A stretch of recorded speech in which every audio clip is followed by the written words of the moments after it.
Welcome to everyone that came, all of our guests that Durant invited. Thank you so much. We appreciate it. While we're waiting on our two other members to come,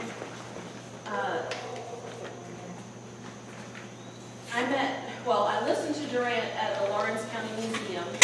He was starting in January to do a 12-month Revolution War on the Old 96 area primarily. And I went to two of those meetings. I think it poured the rain in both meetings. And then COVID happened and everything closed up, and here we are still in timeout. And I hope that we can get out of it soon. I hope that this has not affected anyone's family or anyone's health. We need to still keep praying for everyone. This is a really long bio. You can read that whole thing. So I'm going to read it for all those of you that love to be read to. I'm going to go ahead and just read this out real quick. Durant Ashmore. I'm a battlefield preservationist. My primary focus is on the Revolutionary War battle sites with a master's degree in landscape architecture and a graduate minor in historic preservation. I have the academic training necessary to manage historic landscapes.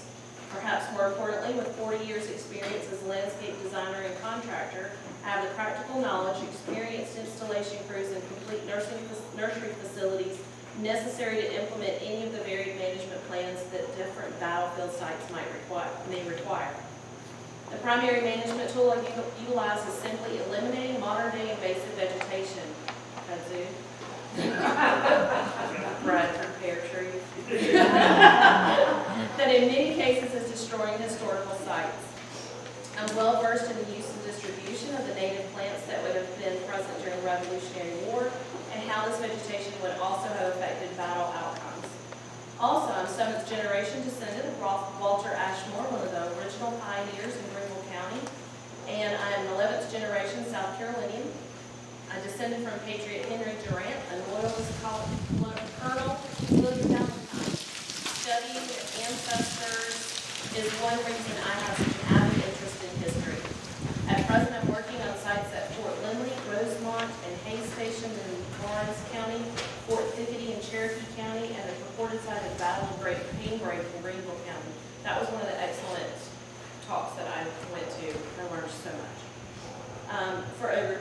In one form or another, for over 200 years, and only now being uncovered, preserved, and maintained.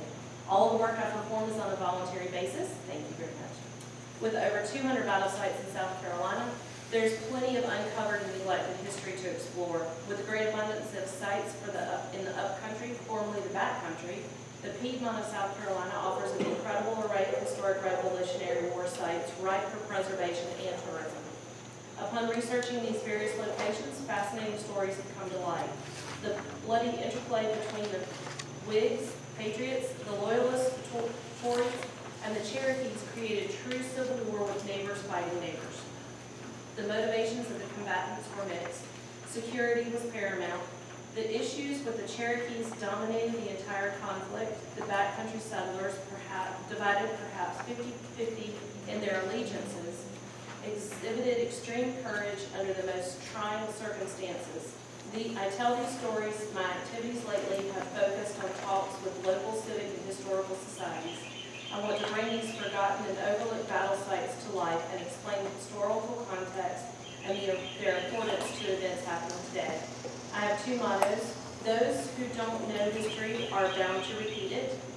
And if you don't know where you are, if you don't know where you have been, you don't know where you're going. That is true. I try to explain where we have been so today we can understand the trials and tribulations of the past and don't repeat history all over again. let me know if I can help you. I'm available for speaking engagements and battlefield tours. And that's one thing that I did not get to do with your talks in January and February. Durant did a talk at the Lawrence County Museum, and then the following weekend, he went to that area, and everybody that could go joined with them and he did a talk at the actual site. I didn't get to go to either one of those, but that's a wonderful way to incorporate. So, since we have our two members back, we can go ahead and get started. I am Kay Melba, Regent of the Cape Berry Chapter, Daughters of the American Revolution, and everyone has one of these little contact pages. Did you guys get one? No? No. Yeah. They do.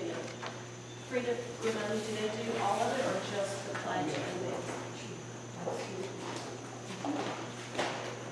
You can join in with all of it. I'll let you know what's coming up, however whatever your conference is. I think we all have the same information.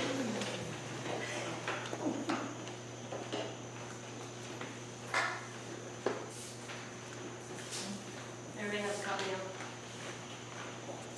Oh, you need one?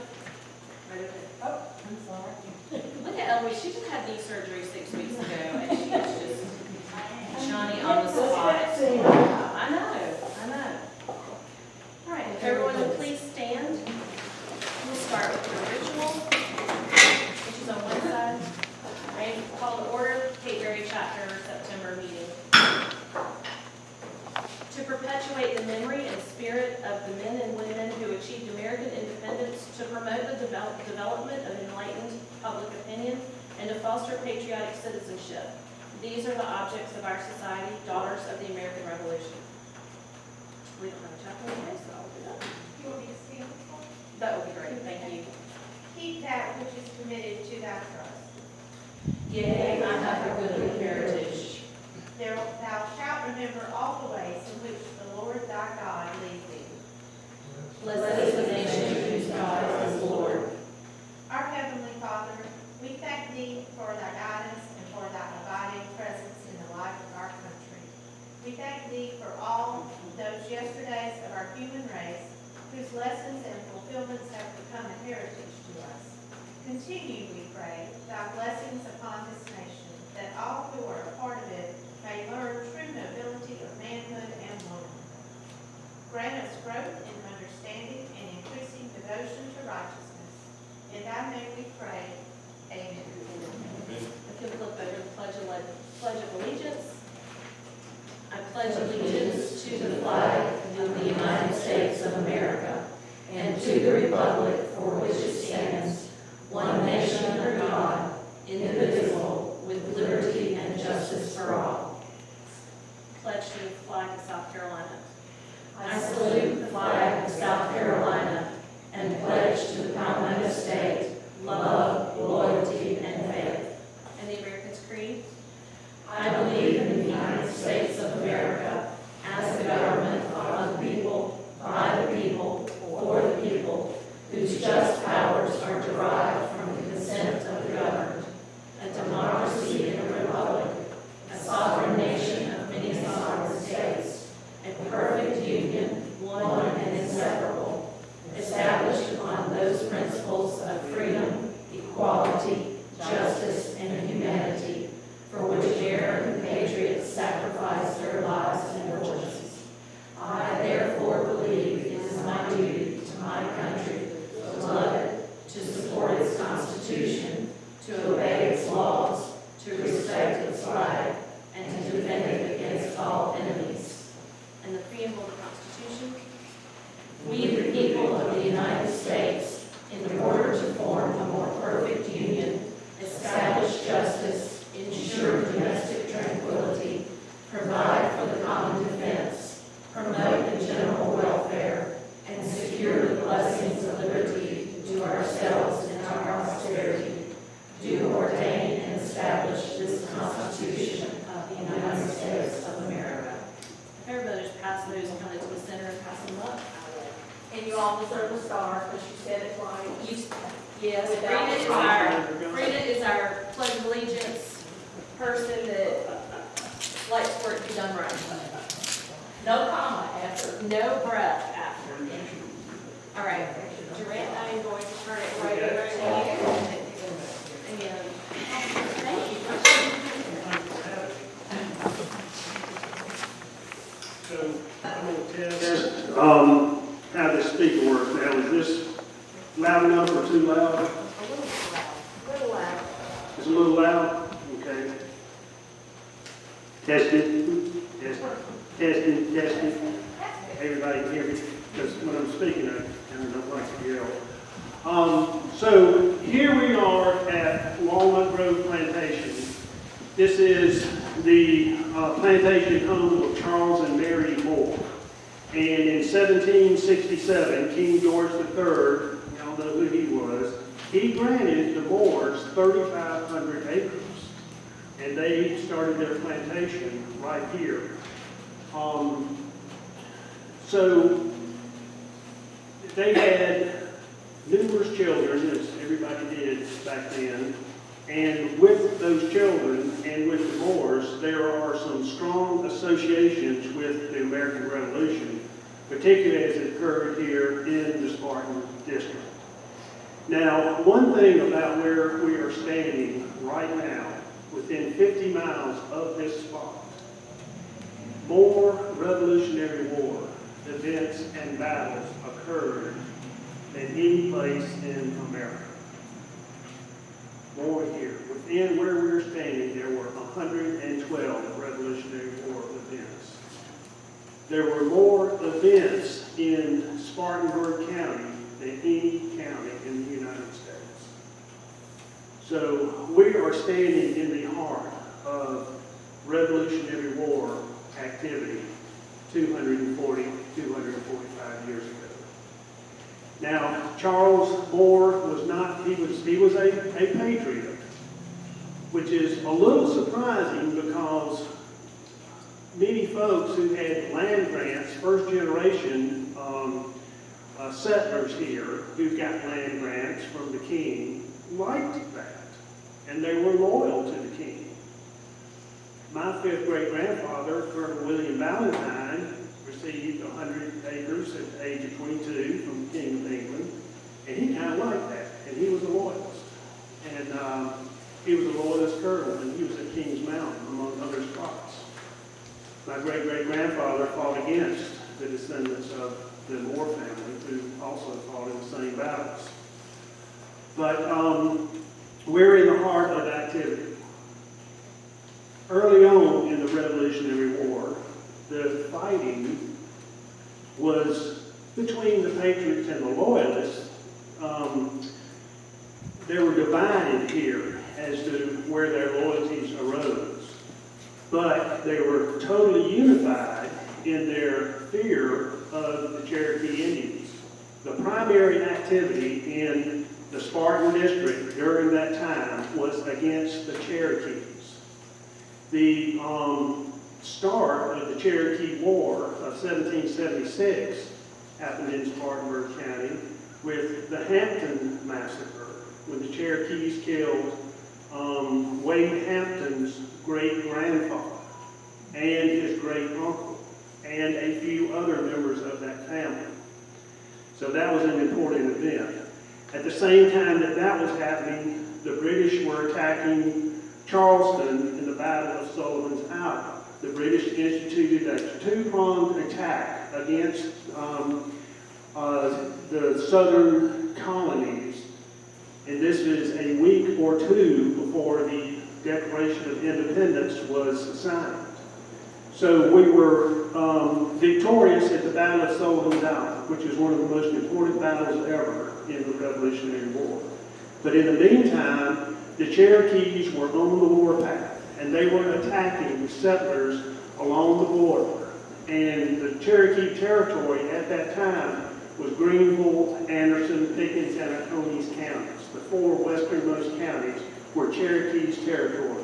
It was illegal for any person of European descent to be in Cherokee territory without a passport. But they went on the warpath and killed 60 settlers in Spartanburg, Lawrence counties, the 96th district, during that time. Well, obviously, the Patriots unified. All of the settlers unified. Loyalist settlers joined with Patriot settlers. They joined under Colonel Andrew Williamson's command in '96. He raised a force of about 2,000 men there. And that began the Cherokee War of 1776.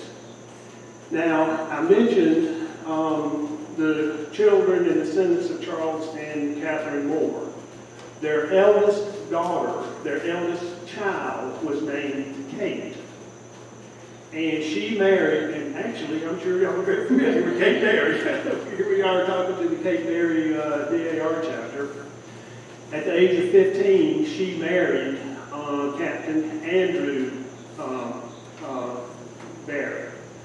And Captain Berry was involved in the Battle of the Great Canebrake in southern Greenwood County. This is about 5 or 6 miles from where I live, on the Reedy River. Loyalists had stolen powder that was intended for the Cherokees. The Patriots sent a force to recover that powder, and that was the Battle of the Great Canebrake in southern Greenwood County, and Andrew Berry was part of that force. So many of our future heroes were at that Battle of the Great Canebrake. Then Andrew Berry joined the Cherokee War of 1776, and the Cherokees were, chastised is the word that was used then. Their 16 towns in South Carolina were destroyed.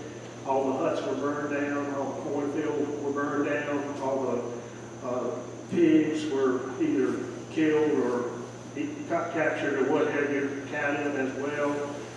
It was just 3 months of devastation to the Cherokee Nation. The Cherokees were driven into the mountains, the hills of Tennessee, with just clothes on their back, no food for that winter. And they sued for priests, and as a result of that, we got Greenwood County now. So after that war was over, there was a period of relative peace here in the backcountry of South Carolina. There were a few incursions when the British took Savannah in December of 1778, but actually for years there was peace in the backcountry. There was peace in the backcountry till May the 12th, 1780. And on that day, the British captured Charleston. Charleston capitulated. And actually the entire state of South Carolina capitulated. Mentioned Andrew Williamson, who defeated the Cherokees. He went over to the British side.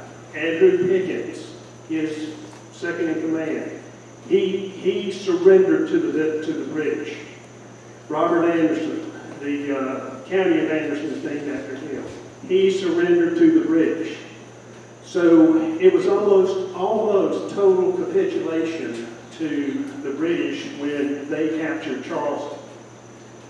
Andrew Berry did not capitulate. He was one of the men in the backcountry of South Carolina who joined with militia forces. Now, the Patriot militia was few and far between then. Perhaps 5% of the backcountry was in opposition to the British at that time. Andrew Berry joined with North Carolina militia who were fighting against North Carolina Loyalist militia. And at the Battle of Ramseur's Mill in North Carolina, there was a Patriot victory where 200 Patriots defeated a disorganized band of 1,500 Loyalists. And that was a glimmer of hope for the Patriot cause. Then Andrew Berry joined up with Thomas Sumter at Fishing Creek right after the Battle of Camden. Charleston fell. Cornwallis started marching north. He was opposed in Camden by Horatio Gravegates. It was a terrible Patriot defeat. That was the low point of Patriot forces in South Carolina, except that the next day, Sumter got wiped out at Fishing Creek, and Andrew Berry was at Fishing Creek as well. And the next day after that, there was an attack from Isaac Shelby and Patriot forces, including Andrew Barry, at Musgrove Mill at the border of Union, Spartanburg, and Orange counties. August 18, 1780 was a Patriot victory where 200 men with Isaac Shelby, General Williams from Lawrence, and General Clark from, or Colonel Clark from Georgia, 200 men attacked 600 loyalists at Musgrove Mill and won that battle. So Ramseur's Mill, Musgrove Mill were two glimmers of hope for the Patriot cause, and Andrew Barry, the husband of Kate Barry, was involved in those battles. Andrew Barry was involved in all the important South Carolina Patriot victories. He was at Cowpens, he was at Kings Mountain came first, Cowpens. He was at 96, he was at Utah Springs. Utah Springs was kind of a draw, but he was instrumental in Loyalist defeat in South Carolina. So I just wanted to emphasize the importance of Andrew Barry and what he had done. Now, Kate's oldest brother was Thomas More. Thomas More was 16 years old when the British took Charleston. They didn't have Columbia. But anyway, and when Banastre Tarleton started threatening the Patriot Army under General Morgan at Cowpens, before this battle started, Thomas More joined up with his brother-in-law, Andrew Barry, as a 16-year-old. And he fought at Cowpens as a 16-year-old. Now, Thomas More was noted in his own right.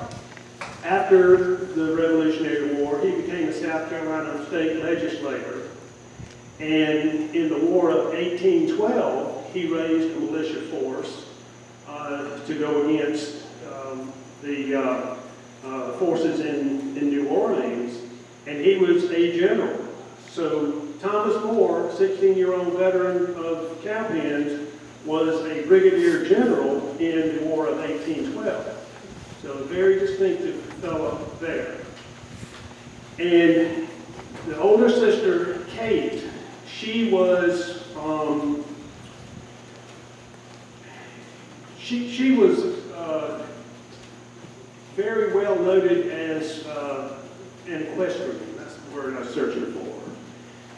She knew the back roads and the back ways of the Spartan district. And early on, she got word that Tarleton was on the move.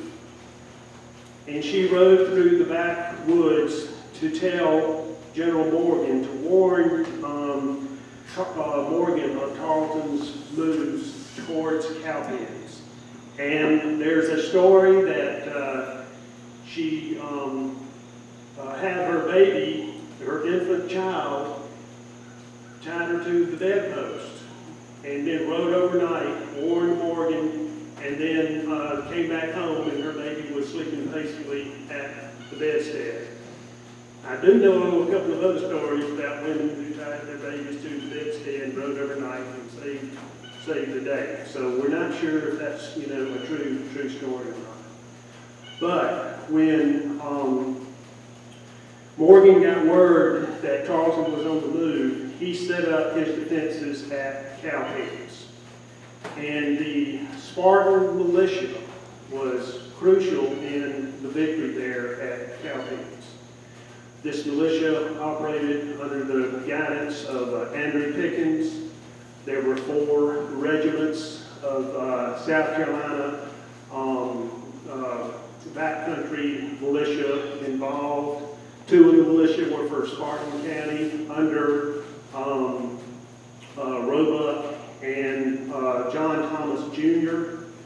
These were very important militia leaders in the Spartan district. Joseph Hayes from Lawrence County had a regiment of militia here, and Colonel Brandon from the new acquisition. These 4 militia regiments set up the infantry line at Cowpens. There was 2 regiments that were serving as sharpshooters, Hammond from the 96th district, and there was a regiment of North Carolina sharpshooters. As Tarleton approached the sharpshooters, they started picking off the British infantry as they came, with emphasis to take out the British officers. So Tarleton is marching.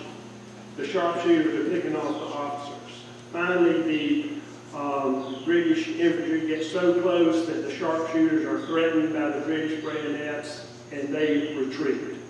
They retreat back to the main line.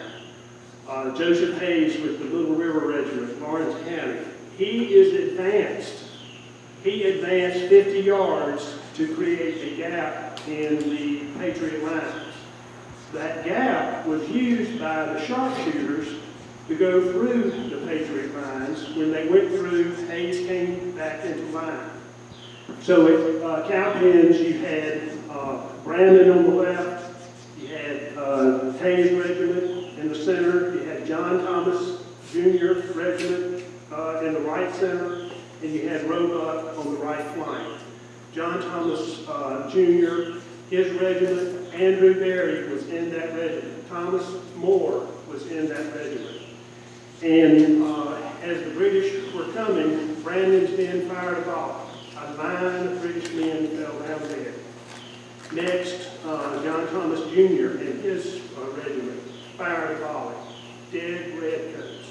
Hayes fired a volley. Again, another line. Everywhere that these volleys were fired, there were dead redcoats laying in line right there. Roebuck fired his volley. Brandon fired a second volley. Then, under orders, the militia, under Pickens, retreated. So they left the field. They went around the flanks to the back of Morgan's group, Morgan's men. Well, the British see that and they say, well, those guys are retreating. Now, these British soldiers, with their fixed bayonets, they had been chasing Morgan for 2 days. As Morgan went through the area, he wiped it clean. He took every victual that there was in any farm or plantation to feed his troops. Tarleton's coming behind. What's left for him? Nothing. For 2 days, these British troops did not eat. Then the morning of January 17, 1781, they're forced to run into the Patriot lines. Shot by the sharpshooters. Shot by the militia. The militia retreat. They think they've got the battle in hand. So they're charging. They're charging for hundreds of yards as fast as they can. Fixed bayonets, heavy brown vest muskets. And as soon as they rise a hill, what do they see? They see George Morgan's Continental line of Maryland and Delaware regulars. Blast, another blast. An order is given for the right flank to turn because possibly they were getting outflanked. So the right flank of Morgan's men broke off to the right. Well, the rest of the Continental line, when they see that group breaking off to the right, they think the order has been given to retreat. So they fall back as well. So here's another instance where the Patriot line is falling back, falling back, falling back. But when they're falling back under order. And as the Continental line fell back, Morgan asked to John Edgar Howard, "Are you defeated?" And John Edgar Howard of the Maryland Continental says, "Do those men look like they're defeated to you?" And Morgan says, "No, they don't. They're marching back under order. And as they're marching back, they're loading their muskets and rifles."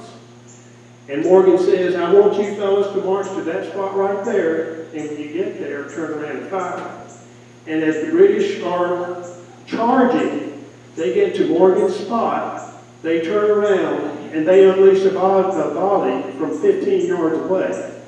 And that was the end of the battle, because those fellas just got wiped out. Pickens militia comes around the side, Colonel William Washington's cavalry comes around the left flank, and it's a double envelopment.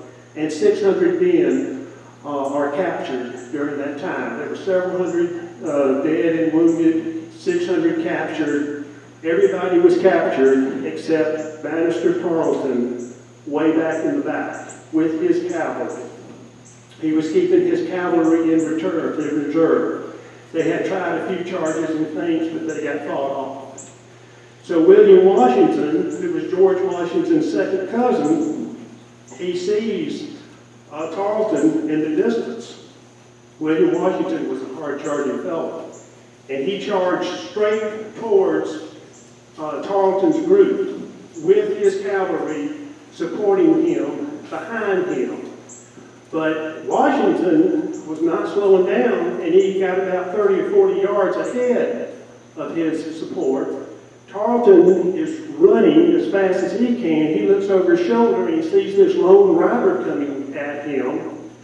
And he gets back 2 or 3 of his buddies, and they decide at the last minute to wheel around and attack solitary William Washington. And a heck of a sword fight takes place. Slowly, Washington's cavalry is catching up with him. William Washington swung his sword, perhaps at Tarleton, one of the others, and his sword broke at the hilt.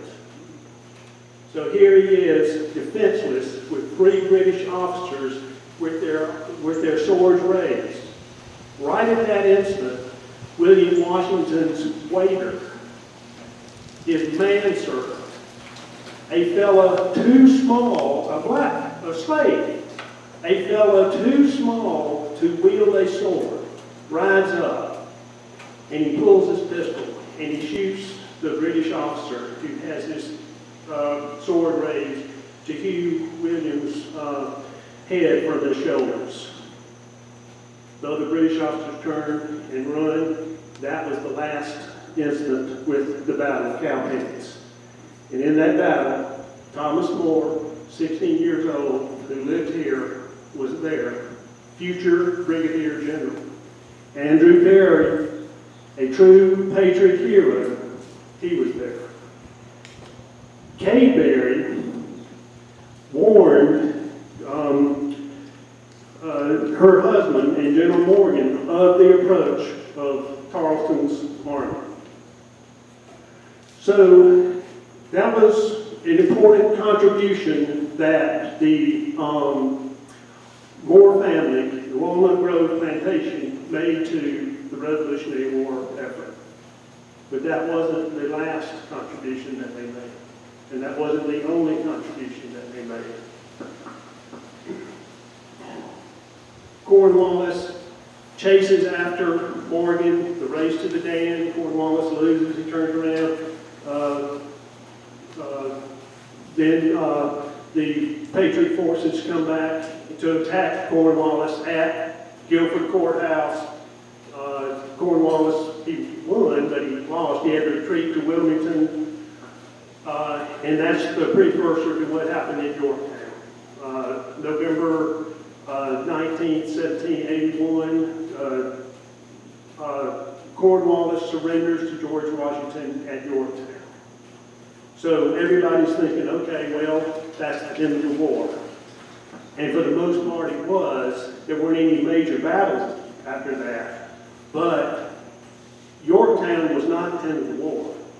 And it was especially not the end of the war in South Carolina. And there was a British force that was holed up in Charleston for the next 18 months. And from that base in Charleston, the British were launching raids into the back country.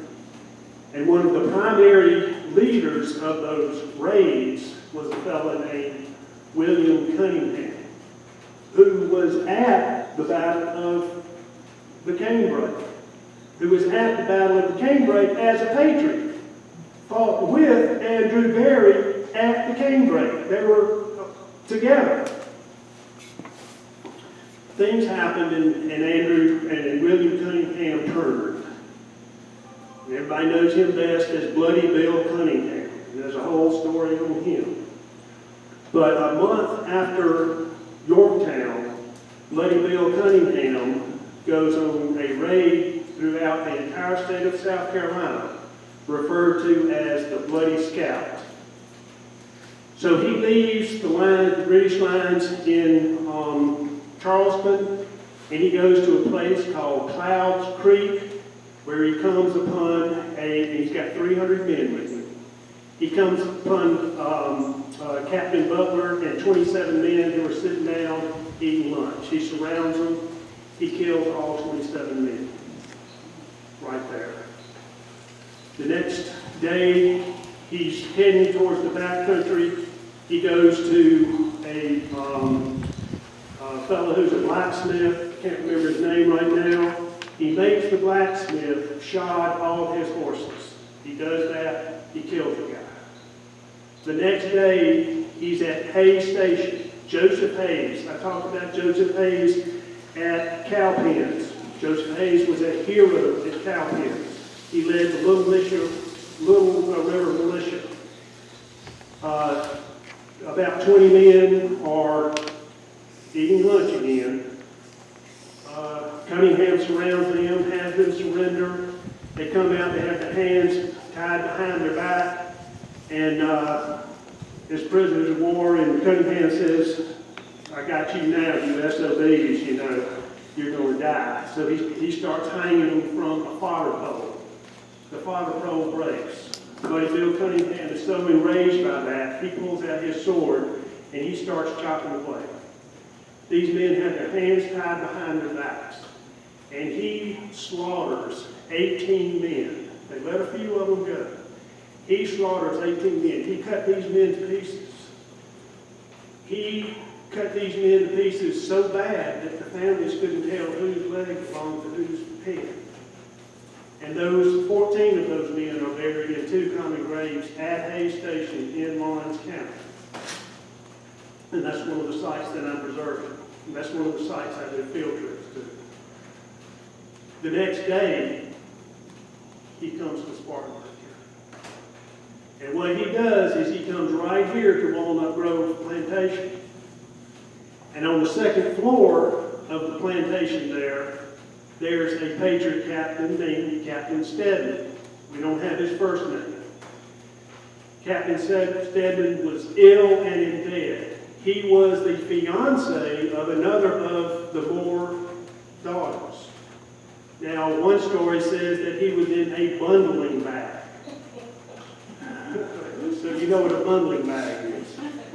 This is what fiancés had to endure the night before the wedding. They were sewed in a bag so they couldn't get at the bride until after the wedding was over. And this is the scene from the Patriot as well. But one story says, you know, Captain Stedman was in a bundling bag. Another story says he was sick in bed. I mean, I think he was sick no matter what. He may have had smallpox. But he was in bed, and Bloody Bill burst into the second floor room up there and shot him dead while he was in his bed. And there were 2 men who were either friends visiting Colonel Stedman or, you know, just part of his entourage. And one story says they were in the barn. Bloody Bill realized that's where they were. They ran out of the barn, and Bloody Bill shot them dead in the front yard right there. So these are the stories about Bloody Bill Cunningham and Walnut Grove Plantation. But in the meantime, Kate Berry has word that Bloody Bill is coming. And she, again, gets on her horse and she rides to her husband, Captain Andrew Berry, with his militia, and let them know that Bloody Bill is raiding Walnut Grove Plantation. And Captain Berry comes and he chases Bloody Bill's men off. He saves the home. He keeps that house from being burned to the ground. That is the oldest house in Spartanburg County. And the reason it's still here is because Kate Berry gave the alarm. Andrew Berry came and run off Bloody Bill Cunningham, or that house would not be here today. And Bloody Bill continued his murderous rampage through the state of South Carolina. He made a circuit where he murdered 76 men.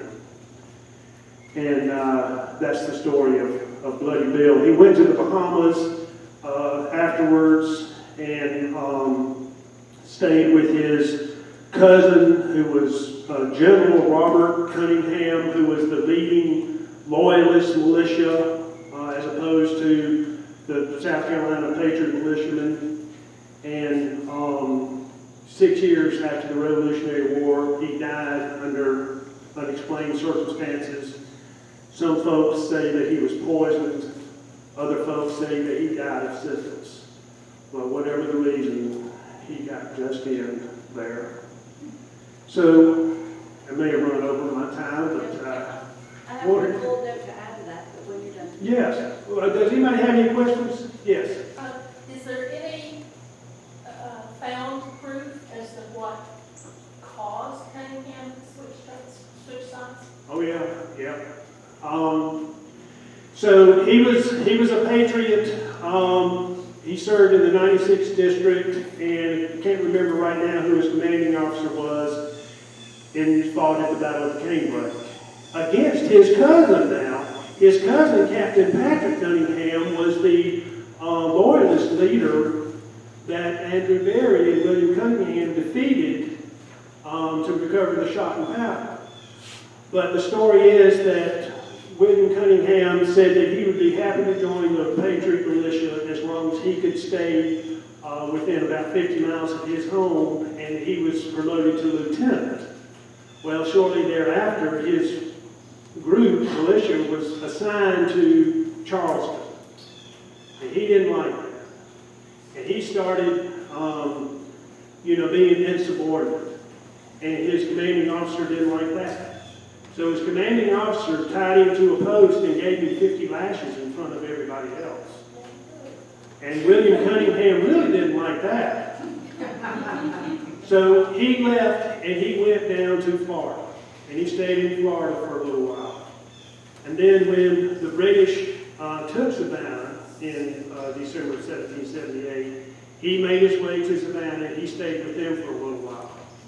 Well, in the meantime, there were rogue bands throughout the entire back country. There were rogue loyalist bands, Tories. There were rogue patriot bands.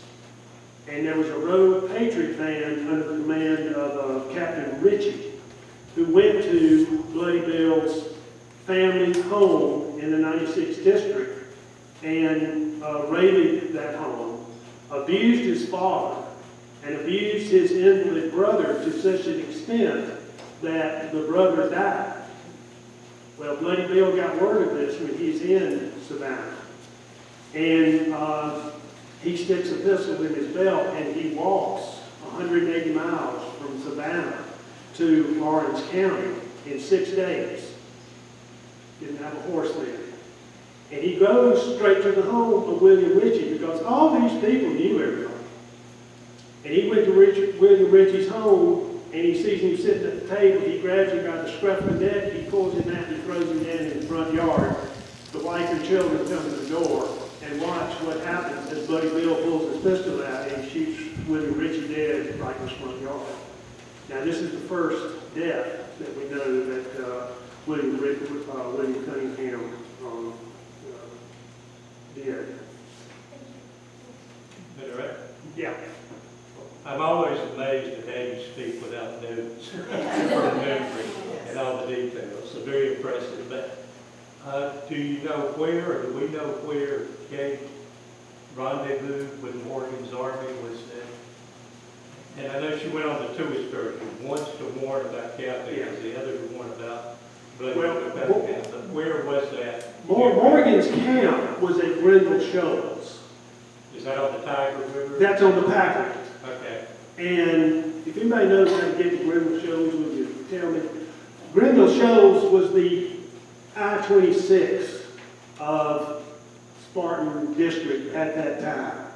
Right now, you can't get to Grindle Shoals other than by canoe. But that was where you could cross the Packard River. So that was a major crossing point. And that's where Morgan had his camp. Now,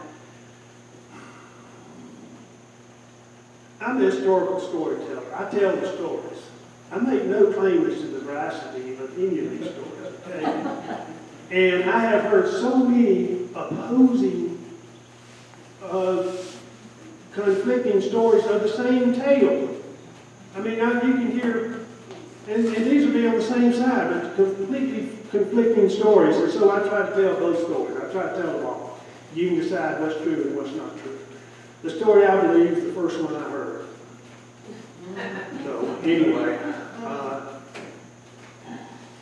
she could have gone to Morgan's camp somewhere around Grindle Shoals. Her husband, Andrew Berry, I know for a fact that he didn't even get to the Cowpens battlefield until the night before. Pickens and his militia group were in the 96th district and they marched up here. And they didn't get the details of the battle or any of this until the night before. And the night before, Morgan went from campfire to campfire, and these folks probably didn't sleep. Because they knew, probably based on Kate Berry's information, that Tarleton was like, 10 or 15 miles away, coming this way. And they say that General Morgan's manner before the battle, he was one of them. He says, guys, I know you're fearful, but just give me one good volley. That's all I'm asking from you. And he put everybody at ease. So Kate Berry could have told Andrew Berry, who relayed the information to General Morgan, or she could have gone straight to General Morgan. But as far as that's concerned, we don't know. And folks, when you hear three different stories about the woman, lifting up the bedspread and putting the garments of the infant child, under the leg there, and keeping the kid there all night long while she went and warned her loved ones and came back and there's a baby there still asleep. You don't know. That was a popular story. But and this is what is frustrating to me, and really what I'm trying to do as much as anything is recover lost history, because so much of this has been lost. We don't know where Kate Berry met with General Morgan.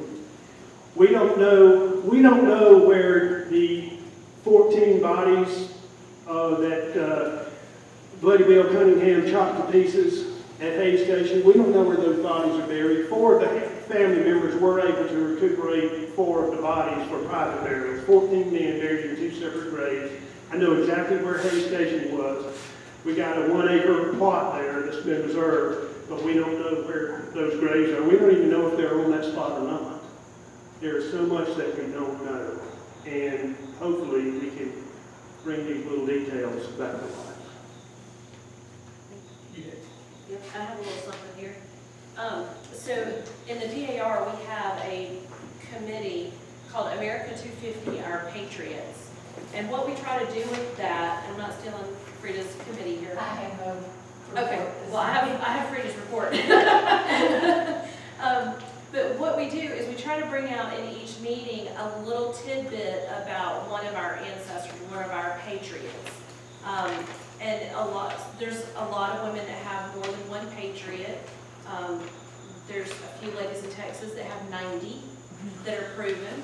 I have 3 at home that I need to work on myself. So one of our members lives in North Carolina now. She's retired. She lives in North Carolina. Her name is Judy Stroud. Some of you may remember her. But she sent me an email after I told her what you were going to be talking about, and she says, my patriot, was killed by Bloody Bill Cunningham. And so she sent me this write-up, and it says, lower down Saluda, just below Piggins Ferry, and lying on the river, Land was granted to Dana Abney, that was her patriot, June 14, 1768. From him descended O.L. Schumpert Esquire, sometime member of the legislature, afterwards solicitor of the circuit in which he resides. His home is at Newberry. Dana Abney met with his tragic fate during the Revolutionary War. He was butchered in his wife's arms by Cunningham and his men in that celebrated raid of 1781, the sole object of which seemed murderous revenge. So it's kind of neat how it all ties together. It is a small world, even though it's been quite a long time in history, and our blood runs deep in the area, even with our members and their patriots. So if you have anything from your patriot that you want to share anytime, please let me know and we can add you to the agenda. We always like learning little tidbits. Are there any other questions for Durant? Yes, I was gonna say, now on the baby thing, back many years ago, they used to give them paregoric to help them sleep, or when the women were really tired, Yeah. they give them paregoric to make the baby sleep. So maybe, That there's could a happen, speculation, yeah, or maybe just she gave the baby shot of paregoric lung. to keep us all for teething. Yes, and also teething. Yes. You said 112 events happened within 50 miles? Right. And what was it you said about the Spartanburg thing? You said Well, now, 150? The Spartan regiment was one of the most important militia regiments in America. They fought with honor everywhere that they fought. And, I mean, all of the major battles here, they participated very well. John Thomas Sr., who was, John Thomas Sr. surrendered. He gave his parole. And then he was asked to store powder on his, see, this is another heroine in story here in the Spartan district. But, so John Thomas Sr. was asked to store some powder for the Patriots on his property, and a British patrol came through and they found the powder. And so he was arrested, and he was put in jail in '96. And his wife went there to tend to him. Now, that's what they did. His wife was, the food that he got while he was in jail was provided by his wife, and she'd wash his clothes and stuff like that. And the story is that she was washing clothes, and she heard two loyalist women talking about a raid into the Spartan County, Spartan District, to raid the Spartan regiment that was now led by her son, John Thomas Jr. And so she rode, and she was 60 years old, and she rode 60 miles overnight to warn her son that he was going to be attacked. And the son, was able to, this was the second battle of Cedar Springs, which is not far from here. That's where the school for the deaf and blind is. Yeah. Yeah. So, I mean, there are a lot of heroes in the Revolutionary War, and there are a lot of heroines too. And Jane Thomas, the mother, was a heroine for sure. Yeah, no, that's a good one. Well, thank you very much, Durant, and you're gonna go do a walking tour Yeah, with for your guests. And thank you all so anybody. much for coming. We really appreciate it. Here, this could have been a fence row, and they say that cedars get planted along fence rows by birds sitting on the rail and depositing the seeds. But They do. yes, they do. If you don't want them in your fence, you have to work at it. So. That's right. That's right. So this may have been a fence row, and these cedars came up. There's a black walnut. That's why this is called Walnut Grove Plantation. And if you look, you can see several other rows of cedars. Now they may have just been cut so that they wound up like that. You don't know for sure. Yeah, that's the cedars that I was. These are the ones. Look at those two. Yeah, that you'd almost think that was an oak or something. I know. Can you believe? Have you ever seen a cedar that big? How old do you estimate? I would say that was here in 1776. That's 250 years ago. It would not surprise me if that cedar was 250 years ago, but both of those two.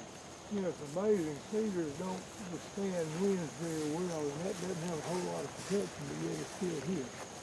Well, now I always known cedars too withstand wind well. We had our farm cut of the pines, Yeah. and the next big wind that came along. Yeah, Now, they had been it was protected by the Well, pines, yeah, so that's- these may never have grown up with other trees to protect them, so they grew up sturdier.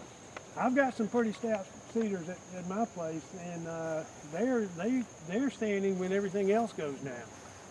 But I don't know. There could be different conditions, especially with being protected by pines, because when you cut down pines and you leave one or two, well, those one or two, they're not going to be there for long. Cedar's a little different. Now, there used to be a massive oak here that was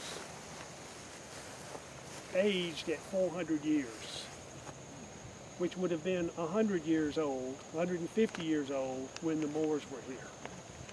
And this is a acorn off of that oak. So there was just a massive tree, and it just finally got to the point where it had to go.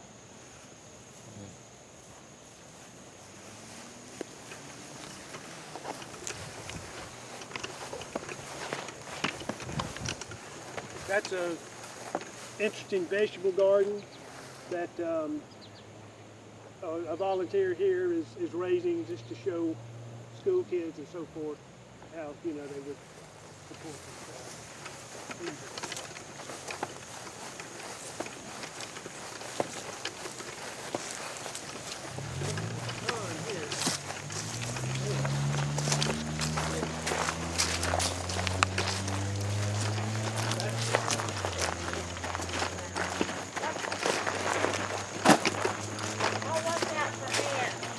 Okay.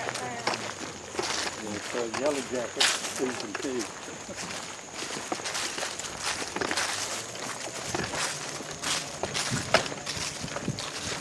Now this is a very healthy American boxwood can. It would not have been original. Probably 75, at the most 100 years old. But I'm thinking 50 to 75 years on these boxwoods. They are very healthy. Good to see that. This is an upping block. As carriages would come here, they would stop, they would tether their horses here, and then you would get off the carriage and sit here down, and that's how you would dismount from your carriage. Cool. And if you're going that way, you would tether your horse here. If you're going this way, you would tether your horse there. That's very necessary when you're wearing a hoop skirt.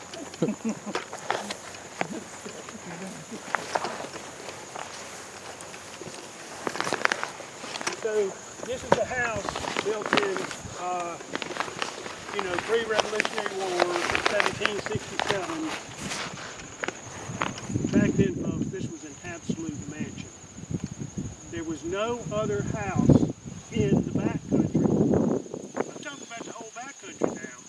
There was no other house that was not a log cabin with dirt floors.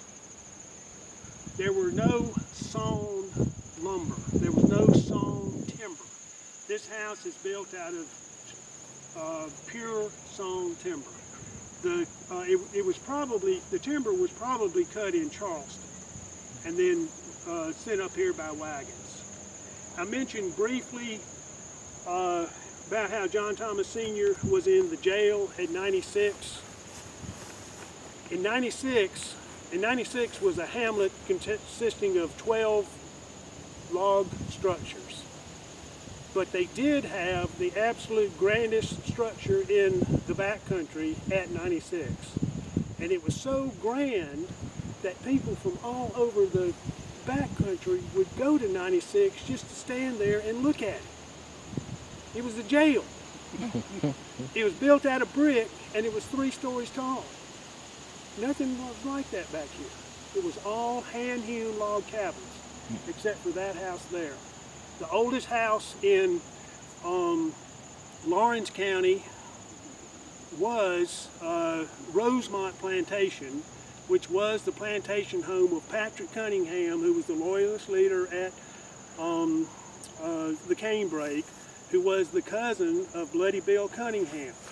So pre-Civil War, pre-Revolutionary War, Patrick Cunningham, he was the richest man in the area. He had 40 slaves, very few slaves. I think there was 12 here. He had a sawmill on the Saluda River, but it took him 15 years to build his house like that. Of course, now the Revolutionary War was a little bit of an interruption through there. But it wasn't until after the Revolutionary War that there was a house built out of sawn logs. And they do say that Richard Paris had a sawmill on the banks of the Reedy powered by the river, and that his two-story log cabin was covered in clapboard, which would be sawn boards overlapping like that. Those are clapboard boards. But all of Richard Paris's plantation and everything was burned to the ground in the Cherokee War of 1776. For those of you who don't know, Richard Paris was a loyalist, and he was arrested and he was sent in a dungeon down in Charleston. But his wife was allowing the Cherokees and the Tories who got run out from this territory to collect and associate and gather at her house, and they would gather at Richard Paris's plantation and go out and commit those raids and depredations that I talked about where 60 settlers were killed.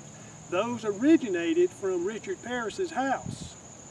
And part of the action during the War of 1776 was Thomas Neal from Spartan County, or new acquisition through Spartan County District, went and he thought he was going to capture the people who were gathered there at Richard Paris's house. Well, that very day they had left and gone down to Fort Lindley and attacked Fort Lindley in Lawrence County. It's another one of my sites. And when Thomas Neal got to the Paris plantation, there were 12 slaves that they confiscated, and all the goods of Paris's plantation, took it over to Fort Prince, auctioned it off for 7,000 pounds, which was over $1 million back then. But anyway. Where was Paris's home? Okay, yes. So you know where the Liberty Bridge is in downtown Greenville. Everybody knows that. The east end of the Liberty Bridge, opposite Main Street, where the waterfalls are, that's where his home was. And he had a two-story plantation house. He had a sawmill, a grist mill, a whiskey still. He had a fork. He had a shop. He had a thriving trade center there, and he was trading with the Cherokees.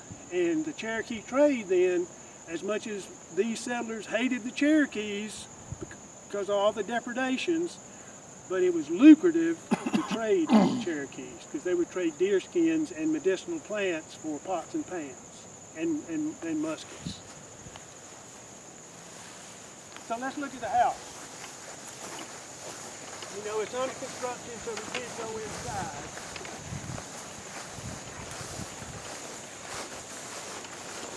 We'll just see what we can see outside.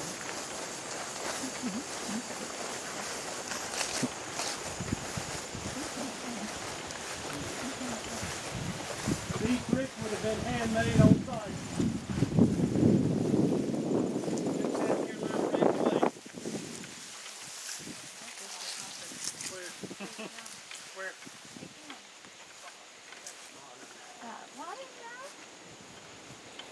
What is it modern? And It's a graffiti artist. it's just a graffiti? Yeah.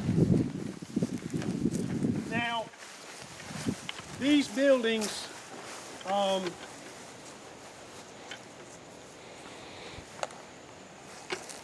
that was a home place of the Bagwell family, and it was brought here to this site. But that was the Bagwell family home spot. Somebody's calling me repeatedly from Mooresville, North Carolina, wanting to sell me A warranty on my truck. Anyway. So, you know, just different buildings here. And I don't know the history of these buildings. I really don't. Yeah, that would have been the kitchen. Durant, are these buildings original to the I plantation? doubt they are, but I mean, I could be wrong. I do not know, but I doubt these are original. But this does show you the construction technique. I mean, and just the whole family lived right there. Yeah. Too close to in-laws. There would be sheds off of that, you know, for like the shed back there. Lean-tos, if you will. But you can see the dovetailing and the hand-hewn construction here. I mean, they would have been chinked with mud.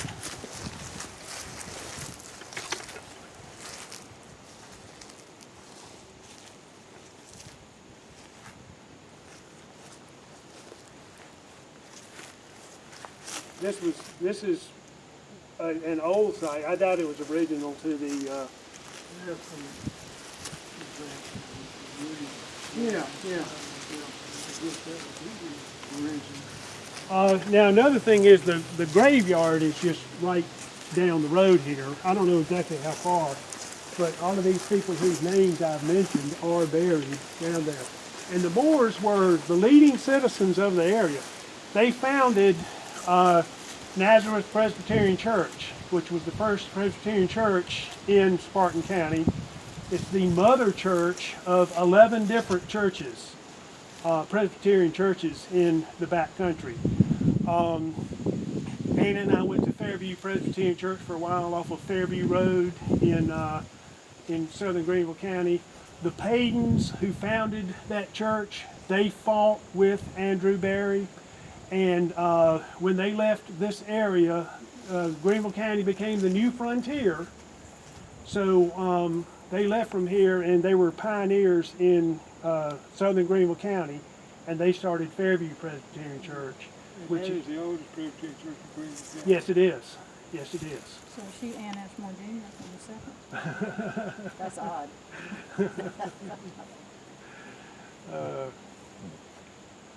But I don't know if there's obviously the well over here. This may be interesting.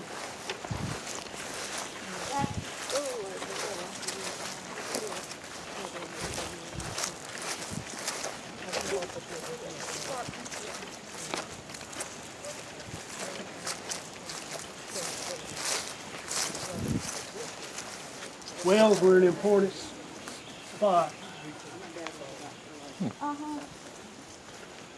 If you want to find a Revolutionary War fort, there's two ways to find it. One is look for the highest hill, and the other is look for the water source. And it could be a spring, it could be a well, or it could be a creek. But you know, creeks were on the low side, so you know, wells were very important. They would have been hand dug, and you know, 50 to 75 feet deep. They played an important role in Revolutionary War activities. Durant, wasn't there kind of a ring of forts and fortresses along northern Greenville County, northern Spartanburg, all the way to Polk County? Yes, there certainly Were those was. there mainly for the Cherokee Yes. frontier? Right. But then they were important, I guess, during the Civil Wars and then the Revolutionary War, right? Exactly. There was a series of blockhouses all along the Cherokee territory, and they would have been every 20 miles apart. Now, the forts in the Spartan district, and there were 4 of them, Woods Fort, Fort Prince, Gowan's Fort, and Fort Thickety. The forts in the Spartan district were bigger than all the rest of them, but there were fewer of them and further apart. But along the Lawrence County, Greenville County line, they were every 20 miles. And Fort Lindley was one of them that we talked about. These forts were started during the French and Indian War, which a subset of that was the first Cherokee War, the Anglo-Cherokee War, 1758 to 1761. The Cherokees went on a warpath then, and that's when the Long Cane Massacre occurred.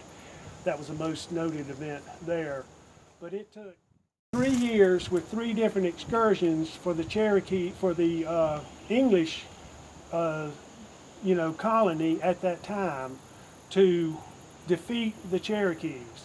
And what they finally realized that it had to be absolutely all-out war, or they would keep coming back and attacking and attacking. I mean, they had to be wiped out. The Cherokee, that's a totally different lecture that I give, but anyway, the Patriots realized that in 1776, and that's why that war only lasted 3 months, because they realized that it had to be total annihilation, or it just, never was going to end. I got to take off and go to school. Okay. Well, I think we'll probably call it a day. Is this going to be posted, the videos and the series that you typically do, Durant? Well, John will probably send that to me. Yeah. And then I'll put it on my Facebook page. Okay. And then your Facebook page will also announce other upcoming talks you're going to Yeah, do. even though I don't have a lot. COVID's kind of I put think down my next talk will be at the Francis Marion Symposium, October 23rd and 24th. Kind of looking forward to that, but it's limited to 50 spaces, and I have a feeling they're already booked up. Where will that be? That's in Manning, South Carolina. Yeah. It's something that they have every year, and it emphasizes Francis Marion. But the reason they're having me there is to talk about the preservation techniques, because I don't know nearly as much about Marion's activities, even though I love them and I've read about them and all that. But I'm more of a local upstate. Upcountry, yeah. Yeah. I gotta go. Thank you. Okay, no, we're calling it a day, but I appreciate it.